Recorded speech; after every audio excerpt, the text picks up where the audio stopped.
Hi everybody, Ellen here. Today I come to you guys with my March wrap-up, and during this month I managed to read 22 books, but 10 of those were picture books, meaning really short children's books that I'm going to review from different publishers and stuff like that. So really there were 12 books that were, normal size, if you will. So I'm really happy about that, and a lot of reviews to come. But yeah, let's talk about what I thought about these books. So I reread some books, and one of them being Harry Potter and the Sorcerer's Stone by J.K. Rowling. Never read it in, American before, so that was fun. But I mean, I love Harry Potter. I've read this book like closer to 30 times now maybe, and I love the story, and it's so cute, and everybody knows what it's about, but just my love for this series just goes on and on. And obviously I gave it 5 out of 5 stars. And then we have another reread, and that is The Hunger Games by Suzanne Collins. And this is, another favorite of mine. I've read this, I think it's 5 times now, and I think everybody knows what it's about as well. And I love this story so much, and I flew through it, and I love the characters, I love the plot, even though it's really morbid and horrible, and I loved it so much, and obviously I give it 5 out of 5 stars. And then we have Everlast by Sarah Holland. I have had this book on my TBR for a really long time. I actually started it a really long time ago, but I finally finished it, and I really like the concept. I like the characters, but maybe it didn't deliver like all the way through. But this book is about, time being a currency. So you pretty much have to have a lot of time to be able to be rich and afford stuff. And if you don't have a lot of time and you can't pay your bills and stuff, then you will probably, be drained because, your time is running out. But yeah, I ended up giving this 4 out of 5 stars. Now we have 9 from 9 Worlds by Rick Riordan. This is a Magnus Chase and the Gods of Asgard novella collection.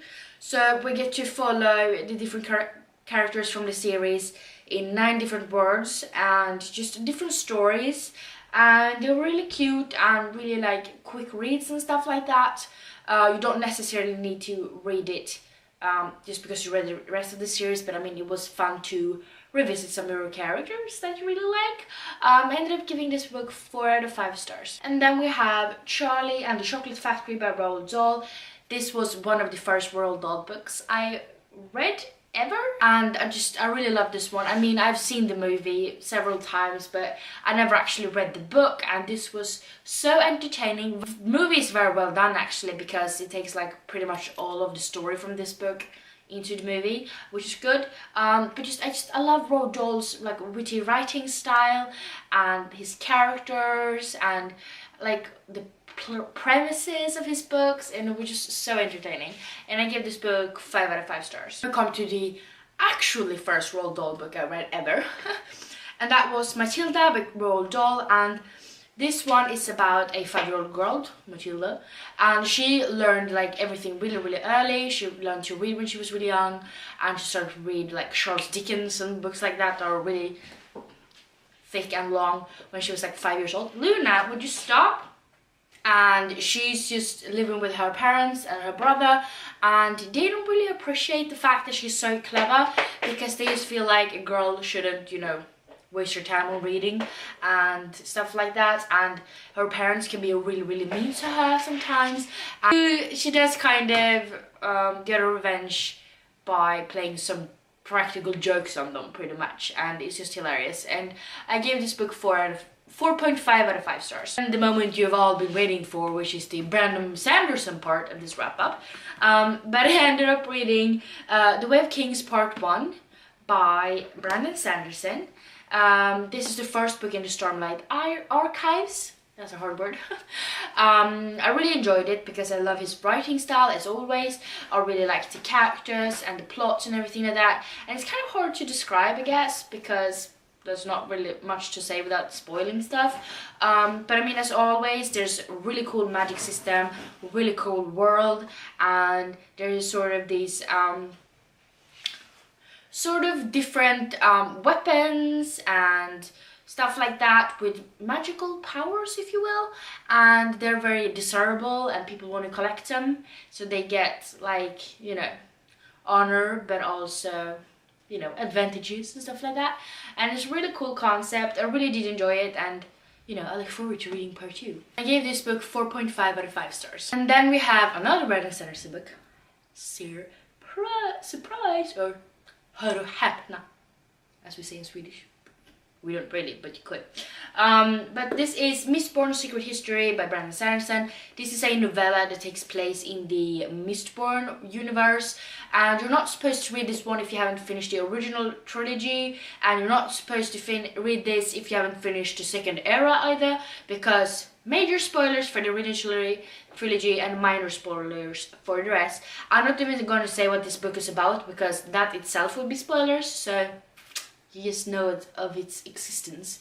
And I ended up giving this book 4 out of 5 stars because it was really entertaining to like get to see your favorite characters again, and there was some plot twists and everything like that, but not necessarily you needed to read this, but it was really enjoyable. And I finally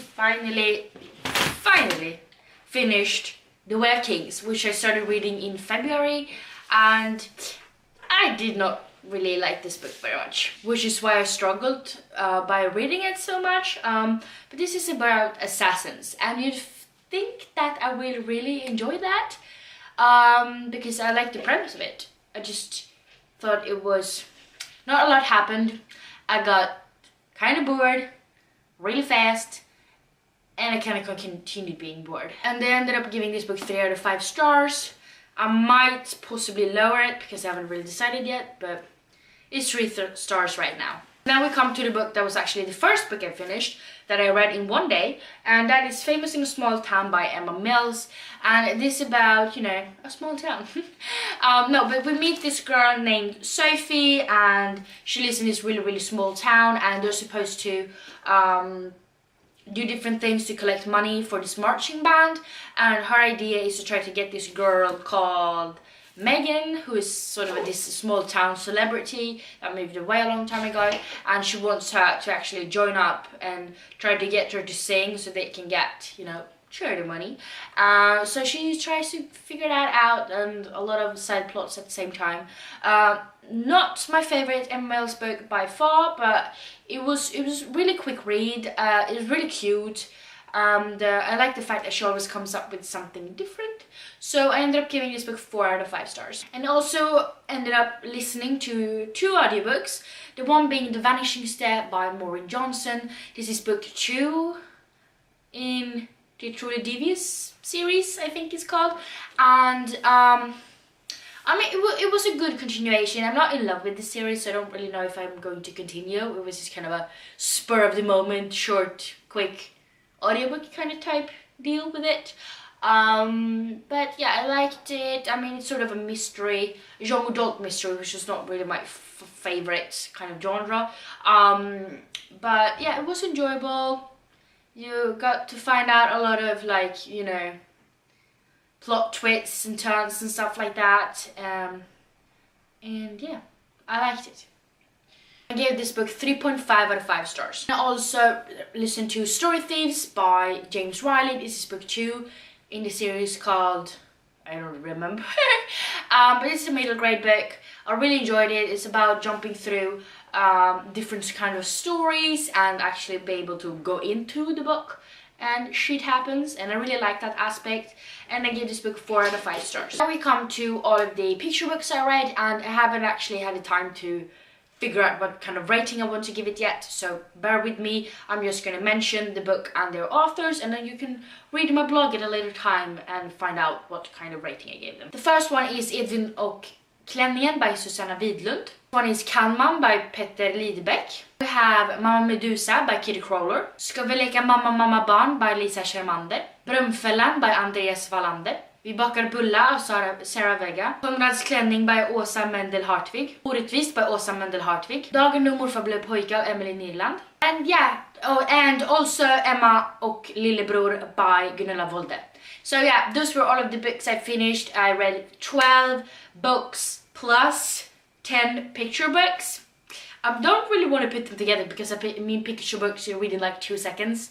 But, you know, it's out there. And anyways, if you have read any of these books, please let me know down below what you thought about them without spoiling, of course. And if you like this video, please don't forget to give me some thumbs up, and also don't forget to subscribe to my channel by clicking the little button down below.